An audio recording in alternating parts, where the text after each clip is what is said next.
Welcome to Suman TV. నేను మీ Suman TV. 2026లో కనుక మనం చూసుకుంటే గవర్నమెంట్ జాబ్ సినారియో అనేది ఏ విధంగా మారబోతుంది, ఏ విధంగా ఉండబోతుంది? ఎందుకంటే టెక్నాలజీ మారుతూ వస్తుంది కదా! దానికి తగ్గట్టే అంటే యాక్యురసీ గానీ, లేదు అనంటే ఇంటెలిజెన్స్ కానీ మనం ఖచ్చితంగా బీయింగ్ ఎ హ్యూమన్ మార్చాల్సినటువంటి అవసరం ఉంటుంది. దానికి తగ్గట్టే ఎగ్జామ్స్ రాబోతున్నాయా? దానికి తగ్గట్టే నోటిఫికేషన్స్ ఉండబోతున్నాయా? ఏఐ టెక్నాలజీ వచ్చేసిన తర్వాత చాలా మార్పులు, చేర్పులు చూస్తున్నాం. అది గవర్నమెంట్ నోటిఫికేషన్స్‌లో కూడా ఉండేటువంటి అంటే దాని ఎఫెక్ట్, దాని తాలూకు ఇందులో కూడా ఉండేటువంటి అవకాశం ఉంటుందా అనేది ఈరోజు మనతో పాటు శ్రీధర్ సీసీ నుంచి శ్రీధర్ గారు ఉన్నారు. వారి మాటలు తెలుసుకుందాము. నమస్కారం సార్. నమస్తే అండి. సార్, టెక్నాలజీ రోజు కొద్ది అంటే సెకండ్ కొద్దీ మారుతూ వస్తూ ఉంది. మారుతున్న కాలానికి అనుగుణంగా మనం కూడా మార్చుకుంటూ వెళ్ళిపోతూ ఉండాలి, అప్డేట్ అవుతూ ఉండాలి. అందులో డౌటే లేదు. అయితే గవర్నమెంట్ కాంపిటేటివ్ ఎవరైతే అంటే ఈ కాంపిటేటివ్ ఎగ్జామ్స్ ఎవరైతే ప్రిపేర్ అవుతూ ఉంటారో గవర్నమెంట్ జాబ్స్ కోసం ప్రిపేర్ అవుతున్న స్టూడెంట్స్కి 2026 సెనారియో అసలు ఏ విధంగా ఉండబోతుంది? అంటే ఎగ్జామ్ ప్యాటర్న్ ఏ విధంగా ఉండబోతుంది? నోటిఫికేషన్స్ కూడా ఏ విధంగా ఉండేటువంటి అవకాశం ఉంటుంది? టెక్నాలజీ అనేది మ్యాండేటరీ అయిపోయింది కదా! ఈ రోల్ అనేది రాబోయే రోజుల్లో ఏ విధంగా ఉందంటారు అసలు? 2026లో అవకాశాల గురించి మాట్లాడుకుంటే ఆల్రెడీ రైల్వే ఎగ్జామ్స్ గురించి క్లారిటీ అయితే క్లియర్గా వచ్చేసిందండి. ఎలా అంటే 25లో రావాల్సినటువంటి నోటిఫికేషన్స్ మొత్తము కంప్లీట్గా వచ్చేసి ఉన్నాయి, ఒక్క నోటిఫికేషన్ తప్పించి. అంటే for example NTPC graduate notification వచ్చింది, అండర్ గ్రాడ్యుయేట్ వచ్చింది, ఏఎల్పి వచ్చింది, ఆర్పిఎఫ్ ఎస్ఐ వచ్చింది, ఆర్పిఎఫ్ కానిస్టేబుల్ వచ్చింది. ఇవన్నీ కూడా నోటిఫికేషన్స్ 25లోనే వచ్చి ఉన్నాయండి. ఓకే. వీటన్నిటి ఎగ్జామ్స్ 26లో జరుగుతాయి. సో అంటే నోటిఫికేషన్ వస్తుందా రాదా అనే అనుమానం అవసరం లేదు. ఆల్ రైల్వే ఎగ్జామ్స్ నోటిఫికేషన్స్ వచ్చేసినట్టే లెక్క మనకి. ఓకే. సో ఇంకా మనం కత్తులు నూరుకొని ప్రిపరేషన్ స్టార్ట్ చేయటమే మిగిలి ఉంటుంది. నెక్స్ట్ అదేవిధంగా బ్యాంకింగ్ ఎగ్జామ్స్లో కూడా ఈ మధ్యకాలంలో సెంట్రల్ గవర్నమెంట్ వాళ్ళు ఒక చిన్న నోటిఫికేషన్ ఒకటి ఇచ్చారండి. ఓకే. ఏంటంటే ఇంతకుముందు సంవత్సరం వరకు జరుగుతున్నట్లో కొన్ని తప్పులు ఐడెంటిఫై చేశాం మేము. దాని మూలాన ఇబ్బందులు వస్తున్నాయి. అంటే ఎట్లా అంటే ముందు ఐబీపీఎస్ క్లర్క్ ఎగ్జామ్ పెట్టేవాళ్ళు. ఐబీపీఎస్ క్లర్క్ ఎగ్జామ్ తర్వాత ఎస్బీఐ పిఓ జరిగేది. ఐబీపీఎస్ క్లర్క్ ఎగ్జామ్ రాసి ఉద్యోగం తెచ్చుకున్నాడు, తర్వాత ఎస్బీఐ క్లర్క్ పిఓలో కూడా ఉద్యోగం వచ్చింది అనుకోండి వాడికి, ఇది వదిలేసి దానికి వెళ్ళిపోతున్నాడు.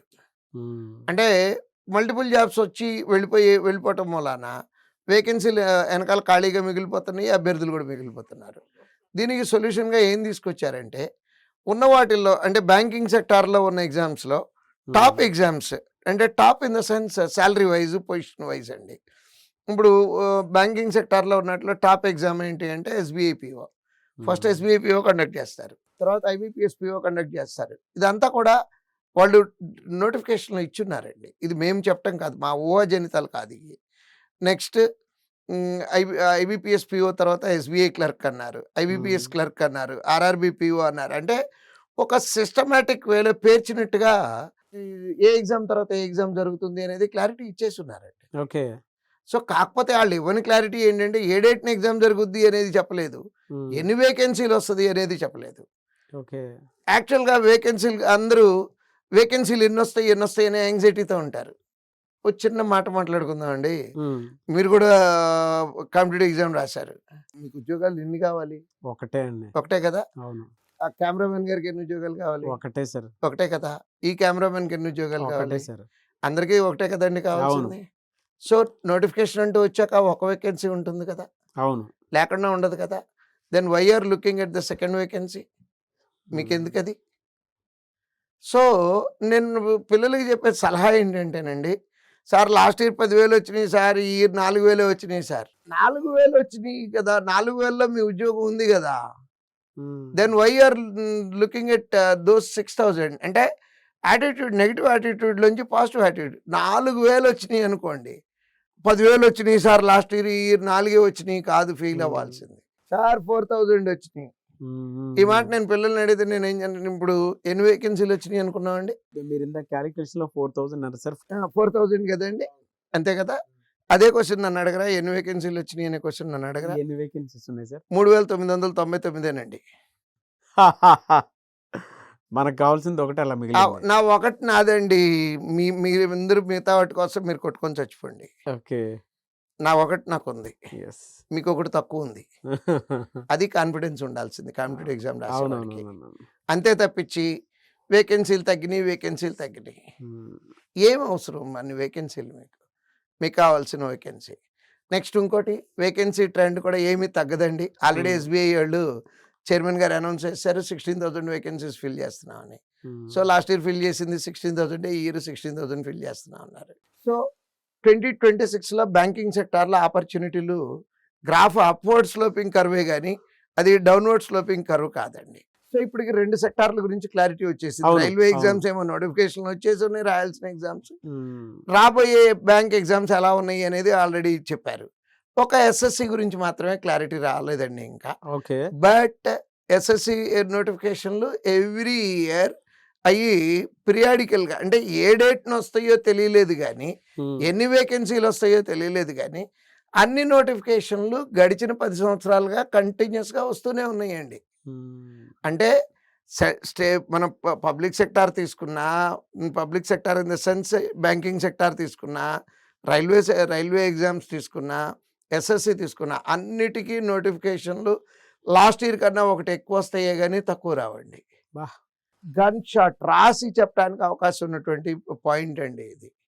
సో మనం చేయాల్సింది ఏంటంటే వచ్చాక చూద్దాంలే అనుకోకుండా, వస్తున్నాయి నా ఉద్యోగంతో, నాకు ఒక ఉద్యోగం ఉంది దాంట్లో అనే కాన్ఫిడెన్స్తో ప్రిపరేషన్ కనుక స్టార్ట్ చేస్తే 26లో అద్భుతమైనటువంటి అవకాశాలు ఉన్నాయండి.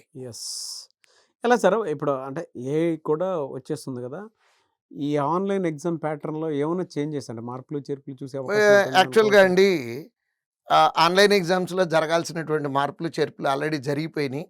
కాకపోతే ఏంటంటే మానిటరింగ్ పెరుగుతుందండి. ఈ ఏఐ టెక్నాలజీ మూలాన మానిటరింగ్ పెరుగుతుంది. మానిటరింగ్ అంటే మామూలుగా అయితే ఇన్విజిలేటర్ కాపీ కొట్టేటప్పుడు ఇన్విజిలేటర్ చూస్తేనే కాపీ కొట్టినట్టు.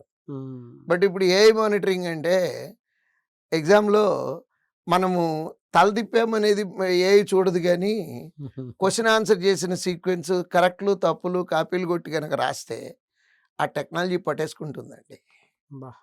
అంటే తప్పులు మనుషులు చూడటం లేదు కదా అని చెప్పి తప్పు చేయడానికి అవకాశం లేదండి. సో నెక్స్ట్ ఇంకోటి ఈ మధ్య కాలంలో జరిగిన అంటే సెక్యూరిటీ మానిటరింగ్ ఉంటుంది. అంతేనండి. నెక్స్ట్ ఇంతకుముందు టెస్ట్ సైకోమెట్రీ టెస్ట్ అని ఒకటి IBPSPOలో కండక్ట్ చేసేవాళ్ళు. అది ఫిజికల్గా సెంటర్కి వెళ్ళి రాయాల్సి వచ్చేది. ఇప్పుడు ఏఐ మానిటరింగ్తో ప్రాక్టరింగ్ ఎగ్జామ్ పెట్టేశారండి. అంటే మన ఇంట్లో కూర్చొని మనం రాయొచ్చు అనగానే మీకు మీ ఫీలింగ్ నేను చూశాను కాబట్టి చెప్తున్నాను, కళ్ళు పెద్ద చాలా చేయొచ్చు అనుకోని. ఏం చేయలేమండి, పద్ధతిగా ఎగ్జామ్ రాయటం మాత్రమే చేయగలం. ఎందుకంటే ఆ టెక్నాలజీ అన్నారు చూడండి, టెక్నాలజీ వచ్చేటప్పటికి తప్పులు చేయడానికి అవకాశాలు తగ్గిపోతాయండి. ఏ చిన్న తప్పు చేసినా టెక్నాలజీ పట్టుకుంటుంది మనల్ని. సో ఆ ఒక్క చేంజే తప్పించి టెక్నాలజీ మూలంగాను ఏఐ మూలంగాను ఇప్పటికిప్పుడు బ్యాంకింగ్ సెక్టార్ మీదకి వచ్చినటువంటి రైల్వే సెక్టార్, ఎందుకంటే ఇవన్నీ సర్వీస్ సెక్టార్లు అండి. మనుషులు మాత్రమే పనిచేయాలి వీటిల్లో. మిషన్లు పనిచేసి చేయలేవండి. మిషన్లు చేసే పనులు అతి తక్కువ శాతం ఉన్నాయి వీటిల్లో. కాబట్టి ఈ ఏఐ యొక్క ఎఫెక్ట్ ఉద్యోగాలు నంబర్లు తగ్గటం వలనైతే ఎఫెక్ట్ చూపించవండి గ్యారంటీగా. అవకాశాలు అనేవి పెరుగుతానే, upward sloping curve, I'm repeating, అలా పైకి వెళ్తూనే ఉంటాయి కానీ తగ్గేది కాదండి. ఎందుకంటే ఏ దేశం ముందుకెళ్ళాలన్నా సరే 2-3 ఫీల్డ్ బాగుండాలండి. ఒకటి ఫైనాన్షియల్గా బ్యాంకింగ్ సెక్టార్, నెక్స్ట్ది అగ్రికల్చర్ సెక్టార్, నెక్స్ట్ది ట్రాన్స్పోర్ట్ అండి. ఈ 3 బాగున్న దేశాలన్నీ డెఫినెట్గా బాగుంటాయి. మన ఎగ్జామ్స్ అన్నీ కూడా దానికి సంబంధించినవే కాబట్టి నోటిఫికేషన్లు ఏ క్వశ్చన్ 1% కూడా తగ్గవు, పెరుగుతూనే ఉంటాయి. 26 కాదండి, 27 కూడా ఇదే మాట. ఈ సంవత్సరం వచ్చినటువంటి నెంబర్ కన్నా నెక్స్ట్ ఇయర్ ఎక్కువ వస్తుంది, నెక్స్ట్ ఇయర్ కన్నా తర్వాత సంవత్సరం ఎక్కువ వస్తుంది. 34 ఏళ్ల అనుభవంతో చెప్తున్నాను. కానీ డీటెయిల్ ఇన్ఫర్మేషన్ అండి. అంటే మీరు ఇందాక ఒక మాట అన్నారు, ఇంట్లో కూర్చొని కూడా రాసుకునేటువంటి అవకాశం ఉంది. బట్ అట్లని చెప్పి మీరు మాల్ ప్రాక్టీస్ చేస్తాను అని అంటే మాత్రం టెక్నాలజీ దానికి రెడీగా లేదు. మానిటరింగ్ అనేది from each and every corner which is happening అని చెప్పేసి అన్నారు. Good sir. Anyway sir, thank you అండి. Thank you so much for the clarity. Thank you.